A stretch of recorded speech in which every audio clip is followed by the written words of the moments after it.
If you've ever picked up a night shift thinking, hey, this won't be so bad, think again. My name's Emily. I was 20, working the night shift at a McDonald's in a small town in Ohio. It was quiet, boring even. Until the night I saw something I can never unsee, something that still follows me. This is not a story I made up. This happened to me.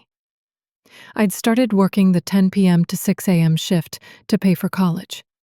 The McDonald's was near the edge of town, surrounded by empty fields and woods. Most nights were peaceful, just me, the fryer hum, and some classic rock on low volume. Sometimes a drunk guy stumbled in. Sometimes nothing happened at all. But one night, right around 2 a.m., the vibe completely changed. It started with the intercom. I heard crackling, then someone whispering my name. Emily. Help me. I froze. There were no cars outside. I checked the drive-through cam, just pitch black.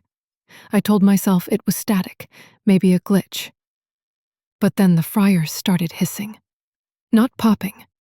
Hissing, like someone was breathing into them. I turned them off. But when I walked back to the counter, I saw wet footprints leading from the freezer door to the bathroom. I called out, "Hello?" thinking maybe someone snuck in. No response, so I grabbed the bathroom keys and opened the door. Empty.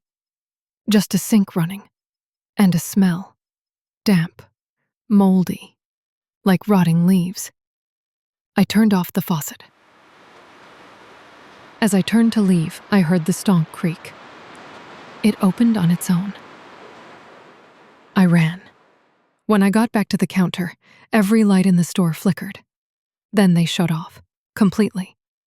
The only light left came from the deep freezer.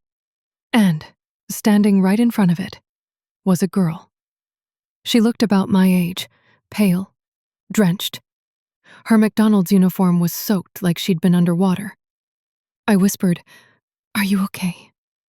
She looked up, and her eyes were completely white. She didn't speak. She just pointed at my headset. I took it off. That same whisper came through. "She never clocked out." I screamed and ran into the office, locking the door.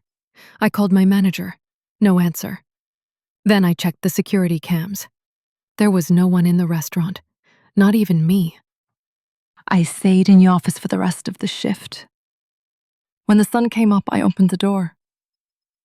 Everything was spotless, no water, no footprints, no whispering. I almost convinced myself I had imagined it. Until I checked the employee log. There it was. Samantha T. Shift ended 2:03 a.m. 1987. That was the exact time I heard the whisper. And 1987 was 36 years ago. I looked up old records. Samantha had drowned near the woods behind the store on her way home from a shift. They say she still shows up when a new girl starts nights alone. I quit that job the next day. But every now and then, I get a voicemail from a blocked number. It's always silent, except for one word. Clock out.